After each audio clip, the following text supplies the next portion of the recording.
Oui, mais ils ont dit c'est le fils de Dieu. Ah oui, c'est eux qui l'ont dit. Mais c'est comme c'était un homme quand même au départ. C'est comme Bouddha, c'est comme Mahomet, ils ont existé. Historiquement, ils ont existé. Après, la parole qu'ils apportent, la vie qu'ils ont, c'est la leur. Je vais chercher un mec en psychiatrie, c'est vieux. Tu vas chercher le gars, après, c'était peut-être un guérisseur.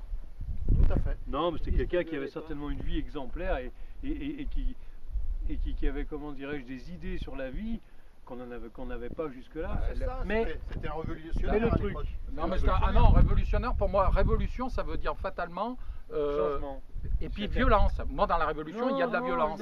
Lui, il n'était pas violent du tout. Lui, il prêchait il disait aimez-vous les uns les autres, vous êtes faits pour habiter tous ensemble. Ce que tu racontes, toi, tu filmes. Là. Alors, moi, je vais raconter une histoire. Moi, je vais raconter une histoire. Qu'on croit au Christ, qu'on croit en Dieu, peu importe, mais quand même, vous vous rendez compte que même si c'était une histoire fausse, l'histoire du Christ, ça fait 2000 ans qu'on se la raconte, et 2000 ans, et vous vous rendez compte, non mais oui, vous vous rendez compte, 2000 ans, tout ce qui a été fait en 2000 ans et tout, alors même si c'est une histoire fausse, c'est quand même une magnifique histoire. Il n'y a aucune histoire qui a tenu jusque-là. Allez, Gilles, donne ton avis. Je dirais que ça fait beaucoup de guerres, beaucoup de morts au nom de cette histoire-là. Et ça, c'est l'humain. Pourquoi l'autre, là, comment le Dalai Lama, il n'y a pas eu de la guerre?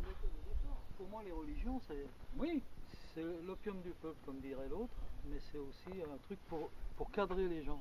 Oui. Voilà. Alors ça peut servir pour cadrer parce que les gens sont un peu... Voilà, c'est ce que j'allais te dire. Mais voilà, on peut les cadrer différemment, autrement qu'en leur racontant des conneries. Mais c'est pas notre planète, c'est pas ici que ça se passera. Le christianisme n'a rien à voir avec les curés, le mal qu'ils ont fait, parce qu'ils ont fait énormément de mal. Je parle pas des curés spécialement, hein, l'église. L'église. Bien sûr. L'église a fait du mal. Est-ce que vous savez la différence qu'il y a entre le catholicisme et le protestantisme? C'est quoi la différence, Henri? Il y en a un qui croit à la Vierge, l'autre non. Henri, la différence entre catholicisme et protestantisme? Il a raison, déjà, les protestants ne reconnaissent pas la Vierge, mais surtout, les protestants reconnaissent la vraie valeur du Christ, ses valeurs de pauvreté, ses valeurs de dénuement, chose que l'Église catholique a fait à l'envers. Et autre différence absolument fondamentale que vous avez totalement oubliée, moi qui suis un athée, je vais vous la donner. Le protestant s'adresse directement à Dieu. Oui, il n'y a pas d'intermédiaire, il n'y a pas d'église temporelle. Il rejoint un peu ce qu'a dit Henri, hein. L'église, c'est l'église qui a fait du mal. Mais dans notre religion, enfin dans ma religion, je dis, c'est l'église qui a fait du mal. T'es religieux toi? Non, t'es religieux? Ben, je suis croyant, mais je dis... Tu crois en quoi toi, François? Au Beaujolais. Par exemple, là, dimanche, je crois au rameau, je vais aller chercher mes brins de rameau pour Vive le Beaujolais à la maison. Voilà, et puis à Pâques, j'irai chercher des œufs. Hein? Bon, bah écoutez, moi je crois en rien. C'est quand même incroyable. Mais alors, ça c'est faux. Pareil. Non, Babi, Moi je crois en l'homme. Babi, il croit en la métempsychose. Ça c'est faux. Alors je vais vous expliquer.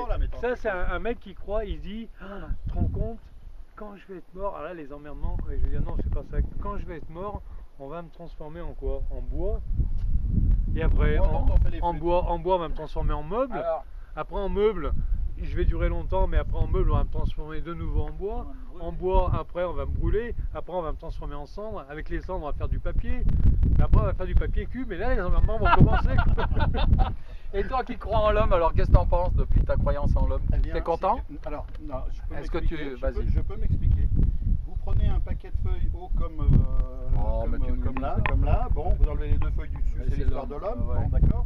Donc dire que Dieu est à l'image de l'homme, ça me fait doucement rigoler, déjà premièrement. Et en plus, pourquoi je crois en l'homme? Parce que dans la dernière seconde, il a créé énormément de choses et il progresse et il continue à progresser. Donc c'est ça l'humanité, c'est progresser, apprendre toujours plus en fraternité avec ses frères, d'ignorance, voilà, c'est ça. Que la société d'aujourd'hui, moi je crois plus en l'homme. Parce que l'homme, tu vois, la société comme elle est là, oui, mais il faut travailler. Eh ben, mais ça fait chier. Mais ça demande du travail. Tout à l'heure sur la religion, je suis un peu d'accord avec lui. Ça demande du travail. Ça a permis quand même, certains, c'est une certaine barrière, mais tu t'aperçois que certains qui croient en plus en rien, regarde le fameux Mohamed Merah, il croyait en qui? Non mais il croyait en qui lui? Non, mais non, c'est les mecs qui lui faisaient croire que Allah il avait dit de tuer, mais c'est sa croyait en façon rien. de croire, parce que tu peux croire comme tu veux. Tu te dis Dieu, il est là pour te renvoyer une mission, tu dois tuer les chrétiens. C'est ce qu'ils ont fait pendant des siècles. Ça fait 2000 ans que les gens se tapent sur la gueule. Il y a les protestants contre les cathos, les arabes contre les chrétiens. C'est une histoire Regarde en Afrique. C'est une histoire d'humain. En Afrique, c'est reparti de plus belle entre les musulmans et les chrétiens. Parce que ce que je ne savais pas, et Henri ne le savait pas non plus, tu sais l'endroit dans le monde où il y a le plus de catholiques? C'est l'Afrique.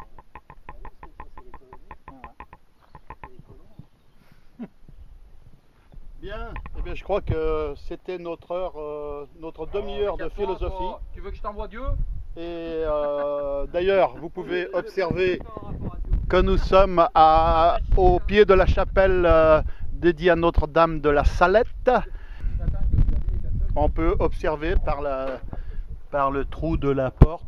Ah, et ô moine,